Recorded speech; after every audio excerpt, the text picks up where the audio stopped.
안녕하세요. 딸 하나를 키우고 있는 30대 여성입니다. 제가 이렇게 사연을 쓰게 된 건 자기 유리할 대로 생각하고 멋대로 통보하는 시댁 식구들한테 환멸을 느껴서예요. 솔직히 집안 망신 같고 어디 가서 얘기하면 제 얼굴에 침 뱉기 같아서 말도 못하겠지만 저도 어디다 하소연할 곳은 있어야 할 거 아닌가요? 그래서 익명의 힘을 빌려 여기에 제 이야기를 하러 왔습니다. 남편과는 오랫동안 알고 지내던 사이예요. 남녀 사이가 아니라 친한 친구로서 말이지요. 그래서인지 서로에 대해서는 비교적 잘 아는 편이었어요. 그렇다고 어른들 말씀처럼 그 집에 숟가락 젓가락이 몇 개고 뭐 그런 것까지 꿰고 있던 건 아니고요. 아무튼 남편하고 저는 둘 다 같은 고등학교를 졸업한 뒤 나란히 같은 대학에 입학했어요. 서울 중상위권 대학으로 어디 대학 다녔다고 말하기에 부끄럽지 않은 수준의 학교였지요. 다만 전공이 남편은 국어국문학, 저는 컴퓨터공학이에요. 몇몇 사람들은 농담이랍시고 남녀가 뒤바뀐 거 아니냐 그런 소리도 하는데 솔직히 황당해서 그냥 웃고 넘겨버려요. 그런데 저희가 학교에 입학했을 때부터 소위 문과가 인기가 떨어졌거든요. 그래서인지 취업시장에서 남편은 취업에서 몇 번의 고배를 마셔야 했습니다. 하지만 저는 꽤 이름난 IT 회사에 한 번에 붙더라고요. 각자 사회생활을 시작한 이후로도 저희 관계는 특별히 달라지지 않았습니다. 그러다 특별한 계기가 있던 것은 아닌데 알고 지낸 지 10년 차에 연인 사이로 발전하게 되었어요. 연인 사이가 되었다고 해서 솔직히 크게 달라진 건 없었지만 지나간 세월 덕분이라고 해야 할지 다른 연인들처럼 울고불고 다투고 그럴 일은 없었으니 마음은 편하대요. 그래서 무르르듯 연애하고 결혼까지 약속하게 되었습니다. 그런데 이제 와서 생각해보면 제가 너무 안일했던 것 같아요. 잘한다고 생각해서 더 알아볼 생각을 안 했거든요. 남편 가족들이 정말 어떤 사람들인지 또 어떻게 살아왔는지 제가 잘한다고 생각했던 건 껍데기에 불과했는데 말이지요. 저희가 어떻게 시작했는지 말하자면 일단 결혼식과 예단 예물은 남들이 하는 만큼 했어요. 처음에는 허례허식은 생략하자 어쩌자 그런 소리가 저희 둘 사이에서 나오기도 했었는데 시댁에서 결혼식이 애들 장난도 아니고 니들 마음대로 하냐고 화를 어찌나 내시던지. 그래서 적당한 웨딩홀에서 양가 부모님이 반반 부담해 주셔서 식을 올렸습니다. 예단 예물도 마찬가지로 남들 주고받는 정도로 나중에 말 나오지 않을 만큼만 했어요. 그리고 그 당시에 양가로부터 5천만 원씩 지원받고 저희가 모아둔 돈 보태서 작은 아파트도 하나 샀네요. 솔직히 결혼식 문제로 꾸지람을 들었던 것을 제외하면 크게 불만 가질 만한 일도 없었고 그저 앞으로 남편과 잘 사는 모습만 보여드리면 될 줄 알았어요. 그런데 생각지도 못한 곳에서 어머님과 갈등이 생길 줄은 몰랐습니다. 그건 바로 신우 때문이었어요. 남편에게는 아래로 6살 어린 신우가 있어요. 저희가 결혼하던 당시에 신우 나이도 26으로 적지 않았고요. 그런데 어째서 그렇게 철이 안 들던지 자기가 무슨 재벌집 딸도 아니고 돈 무서운 줄 모르고 써대더라고요. 그뿐만이 아니었습니다. 툭하면 사업을 하겠느니 어쩌느니 하면서 이거 배웠다 저거 배웠다 하는데 뭐 하나 제대로 끝낸 게 없었거든요. 네일 가게를 열겠다고 2달 배우더니 어깨가 아프다고 때려치고 마사지를 배우겠다더니 이번엔 손가락이 너무 아프다고 관두고 그러다 저희가 결혼 준비로 바쁘던 시기에는 쇼핑몰을 하겠다며 또 어머님한테 3천만 원인가 받아가더라고요. 그런데 그 3천으로 산 건 죄다 자기 옷하고 구두 가방 같은 거였어요. 그러니 뭐 혹시나가 역시나라고 그것도 반년도 못 가서 말아먹던걸요. 물론 어머님 아버님이 당신들 재산으로 귀한 딸 사회경험 시켜주는 셈치고 해주시겠다는데 거기다 대고 피 한 방울 안 섞인 남인 제가 무슨 말을 하겠어요. 그리고 제가 뭐 직접적으로 피해를 입은 것도 아니고요. 그래서 저는 속으로 다들 대단하시네 생각만 했지 입 밖으로 이러쿵저러쿵 말은 단 한마디도 하지 않았습니다. 심지어 남편이 제 앞에서 신우욕을 하던 순간에도 듣고만 있거나 아니면 오히려 심한 소리는 하지 말라고 말렸지.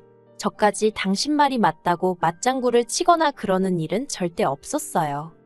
그런데 신우가 결혼을 한다는 이야기가 나오면서 저는 이게 남 이야기 듣듯이 속으로 흥 하고 지나칠 수 있는 일이 아니게 되더군요. 작년 초 딸애가 유치원에 입학하면서 금전적으로 빠듯해진 저희더러 어머님께서 무리한 부탁을 해오셨습니다. 신우 시집 갈 때도 저희만큼은 해줘야 할 거 아니냐고 하시는 거예요. 처음에는 왜 저런 이야기를 우리한테 하시지 싶대요. 저희만큼 해주시던지 더 해주시던지 그거야 어머님이 알아서 하시면 되는 거잖아요. 그리고 솔직히 제가 이렇게 격한 반응을 보인 데는 다 이유가 있었어요.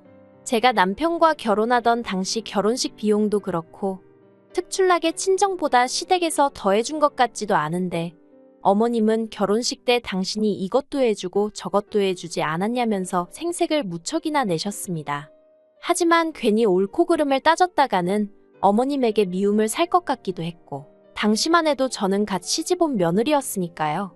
그래서 그런 이야기가 나올 때면 의례껏 어머님 말씀이 맞다. 제가 참 감사하게 생각한다 그런 식으로 맞장구를 쳐드렸지요.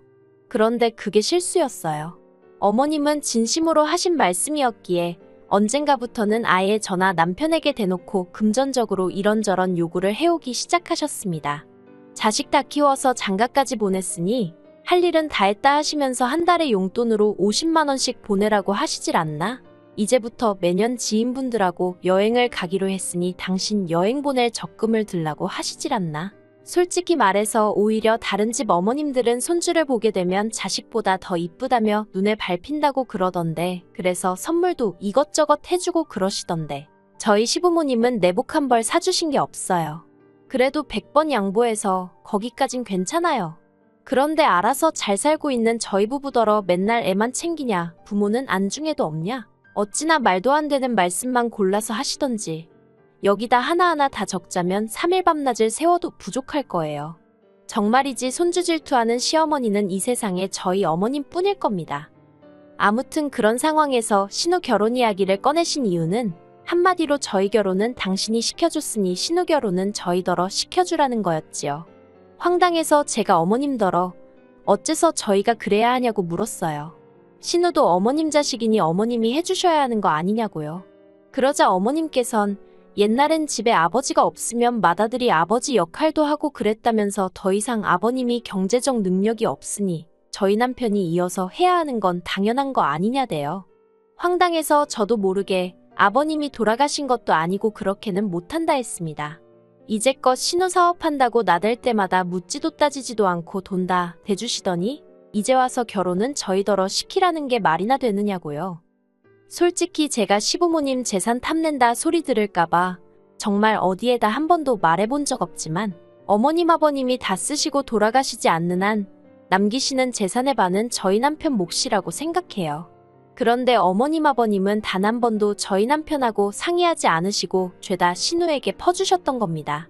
그리고 그럴 때마다 저는 그래 어머님 아버님이 살아계시는 한 두 분이 당신들 재산을 어떻게 쓰시던 그건 내 알 바가 아니다 되뇌었어요. 오히려 서운함을 느끼는 스스로가 한심하게 느껴지기도 했지요. 그런데 이제 와서 다 퍼주고 나니까 정작 해줘야 할 땐 해줄 능력이 안 된다고 그 책임을 저희한테 지라는 게 말이 되나요? 저는 도저히 그 말씀을 따를 수가 없었습니다. 결국 어머님과 저는 그날 앞으로 서로 보고 사내만의 소리가 나올 정도로 크게 다투게 되었습니다. 그런 와중에도 아버님은 먼 산만 보고 계셨고 남편은 남편대로 어머님께 우리한테 왜 그러냐고 투덜거릴 뿐이었기에 이렇다 할 결론이 나지 않고 있었지요. 그런데 그 시기에 신우가 충격적인 소식을 전해왔어요. 사실은 자기가 임신을 했다면서 자기는 상관이 없는데 시댁 그러니까 심해부 쪽에서는 주변 사람들 보기 남사스럽다고 하루빨리 식을 올려야 할 것 같다고요. 그리고 그런 상황이 되자 어머님과 제가 다툰 건 마치 없던 일처럼 아무도 입에 올리지 않았고 모두가 신우 결혼식에만 집중하게 되었네요.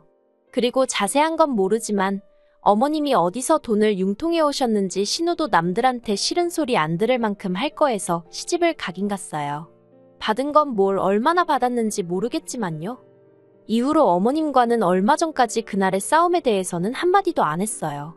명절이다 뭐다 온 집안 식구들이 모인 자리에서도 물론이고 어쩌다 용건이 있어서 하게 된 전화통화에서도 말이에요. 그런데 지난달 아버님 생신 때문에 모인 자리에서 생각지도 못한 소리를 듣게 되었습니다.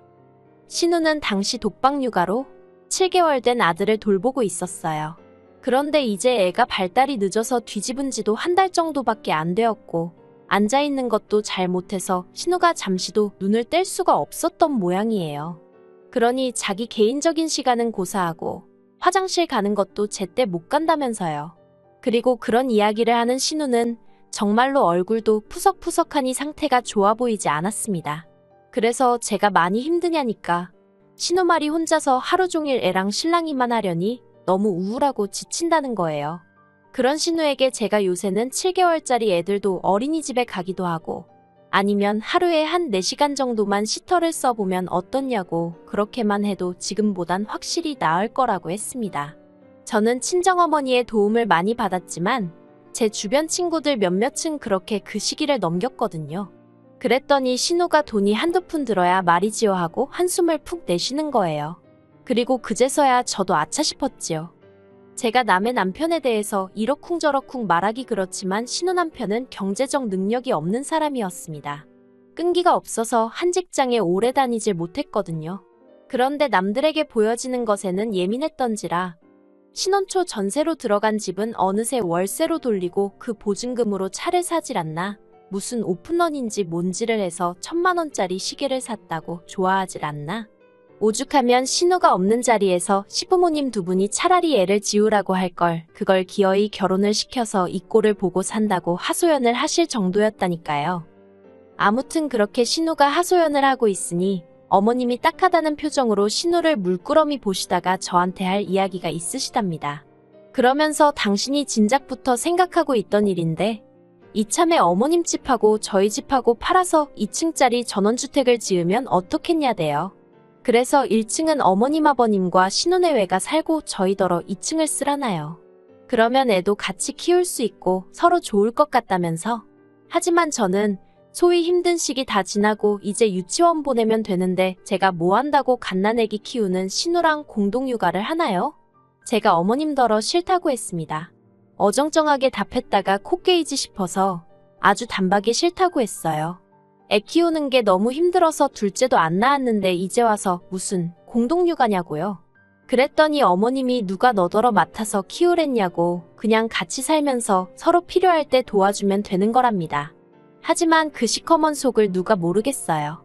저 애 키울 때 어머님한테 딱 2번 봐달라고 부탁드렸는데 그 2번 다 친정부모님이 편찮으셨을 때였어요.